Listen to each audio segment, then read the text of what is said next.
Hello friends, कैसे हैं आप सभी लोग। इस वीडियो में हम देखेंगे फ्रांसीसी क्रांति के सेकंड पार्ट को, जिसमें हम जानेंगे 18वीं सदी के उत्तरार्ध में फ्रांसीसी समाज कैसा था और किन कारणों की वजह से फ्रांस में क्रांति हुई। तो देखते हैं, 1774 में बुर्बो राजवंश का एक व्यक्ति लुईस 16 फ्रांस का राजा बनता है। उस समय उसकी उम्र केवल 20 साल होती है और उसका विवाह ऑस्ट्रिया की राजकुमारी मैरी एंतोइन से हुआ था। जब वह राजगद्दी पर बैठता है उस समय उसका राजकोष खाली था। उसके बहुत से कारण थे, जैसे वर्साय के विशाल महल और राज दरबार पर फिजूल खर्ची हो रही थी। लंबे समय तक चले युद्ध के कारण भी उसका बहुत खर्चा हो रहा था। लुई 16 के समय ही फ्रांस ने अमेरिका के 13 उपनिवेशों को अपने साझा शत्रु ब्रिटेन से आज़ाद कराने में भी सहायता दी थी। इन सब कारणों से फ्रांस पर अब 1 अरब लिवरे से भी अधिक का कर्ज और बढ़ गया था, जबकि उस पर पहले से ही 2 अरब लिवरे का बोझ चढ़ा हुआ था। ये लिवरे क्या है? ये फ्रांस की एक मुद्रा थी जिसको 1794 में समाप्त कर दिया गया। सरकार ने जिनसे कर्ज लिया था, अब वो कर्जदाता भी सरकार से 10% ब्याज की मांग करने लगे थे। तो सरकार को अपने बजट का एक बहुत बड़ा हिस्सा कर्ज चुकाने पर खर्च करना पड़ रहा था।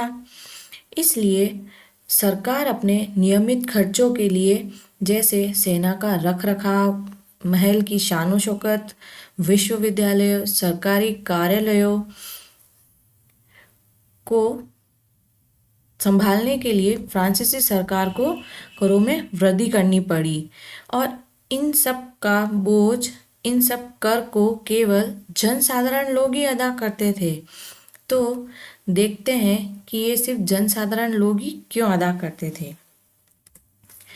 जैसे 18वीं सदी में फ्रांसीसी समाज 3 वर्ग मतलब 3 एस्टेट में बटा था। अब ये एस्टेट क्या है? तो क्रांति से पहले फ्रांसीसी समाज में सामाजिक हैसियत के हिसाब से बहुत सारी श्रेणियां बनी थी। इन श्रेणियों में ही लोगों को बांटा गया था। तो ये 3 स्टेट हैं। सबसे पहले प्रथम स्टेट में पादरी वर्ग।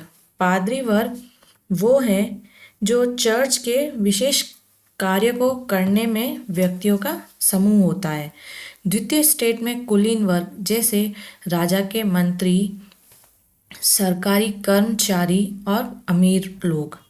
तृतीय स्टेट में बचे लोग, जैसे किसान, कारीगर, व्यापारी, मजदूर, नौकर, कुछ छोटे मोटे व्यवसाय भी आते थे। और इन सब में से केवल तीसरे स्टेट के लोग ही कर अदा करते थे, क्योंकि पहले 2 स्टेट के लोगों को कुछ जन्मजात विशेषाधिकार प्राप्त था। और ये सबसे महत्वपूर्ण विशेषाधिकार क्या था कि उनको करों से छूट प्राप्त थी। इसके साथ द्वितीय स्टेट के लोग किसानों से सामंती कर भी वसूल करते थे और किसान अपने स्वामी की सेवा के लिए भी बाध्य थे, जैसे उनके घरों में काम करना, खेतों में काम करना, सैन्य सेवाएं देना, सड़क निर्माण में सहयोग करना। और चर्च भी किसानों से टाइद वसूलता था। ये एक धार्मिक कर है जो चर्च द्वारा कृषि उपज के 10वें हिस्से के बराबर जनसाधारण लोगों से वसूल किया जाता था। और इसके साथ ही तीसरे स्टेट के सभी लोगों को सरकार को भी कर देना होता था। वह कर प्रत्यक्ष और अप्रत्यक्ष रूप में होता था। प्रत्यक्ष कर टाइल और अप्रत्यक्ष कर जैसे रोजमर्रा की दैनिक जीवन की वस्तुओं पर।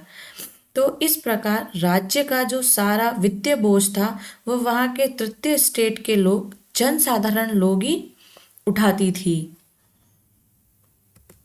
आप इस फोटो में देख सकते हैं कि मकड़े को यहाँ पर कुलीन वर्ग की संज्ञा दी है, वही तृतीय स्टेट के जनसाधारण लोगों को मक्खी की संज्ञा। कि किस प्रकार मकड़ा मक्खी को चूसता है, उसी प्रकार कुलीन वर्ग के व्यक्ति तृतीय स्टेट के जनसाधारण लोगों से बहुत तरह के कर लेते हैं और उसके बाद भी उनका लालच नहीं कम होता है। तो आज की क्लास में इतना ही, मिलते हैं नेक्स्ट वीडियो में और थैंक यू।